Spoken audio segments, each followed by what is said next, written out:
Okay, today we have a beer from Georgia, Athens, Georgia to be exact. This is from the Terrapin Brewing Company. It's their IPA. It's called Hopsecutioner.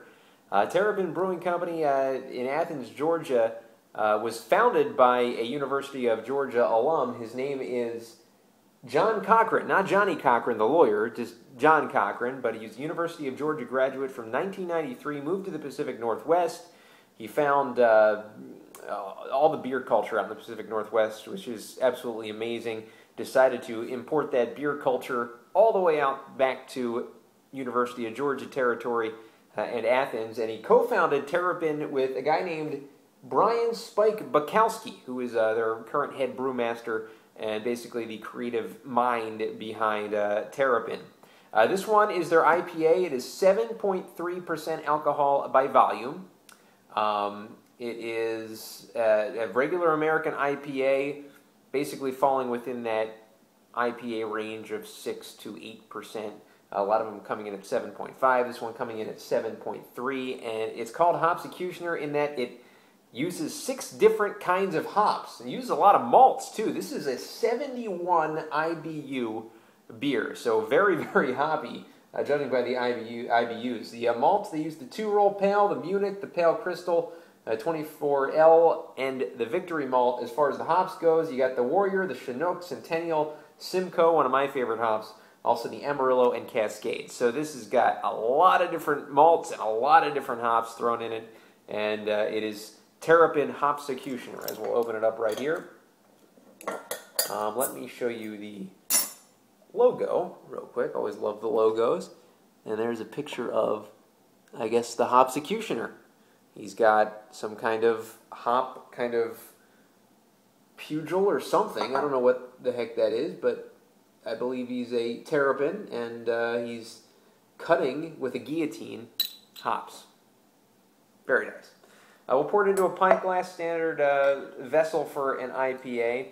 And as we pour it in, we will see a darker color than some IPAs. More of a Victory hop devilish kind of hue to this one. It's got a thin, frothy head that's not really laying too thick, as you can see. Bubbly, really refined bubbles that are coming up in this beer. And we'll check out the lacing real quick.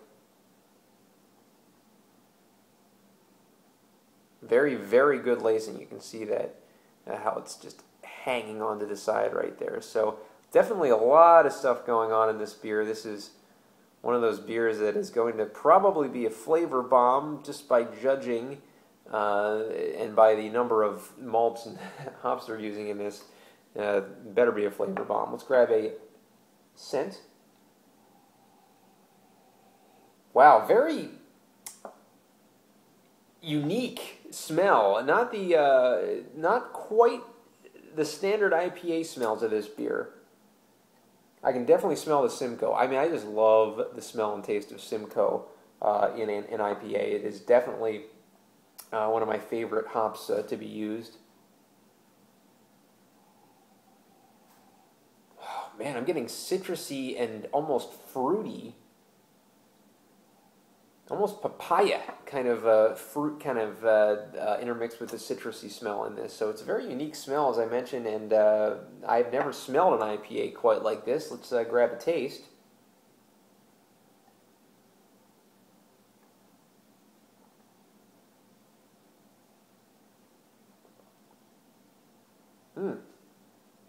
Never tasted an IPA quite like this either. Starts off almost, I don't want to say tasteless, but it almost starts off not with the bite that you expect an IPA to have, but then the flavor kind of pervades the back of your mouth. And I tell you what, I love this beer. The back of my palate is definitely subtly, yet distinctly, distinctly getting a nice taste of this beer. I taste the Simcoe, love the Simcoe. It's not as subtle, it's not as harsh as some of the Simcoe-related beers are. But man, this beer is a great, great beer.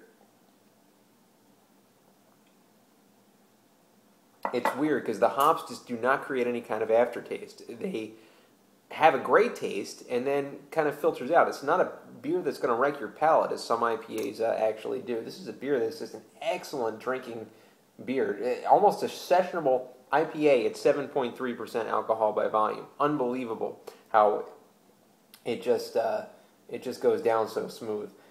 Great beer. I will give Terrapin Hopsecutioner a 9 out of 10.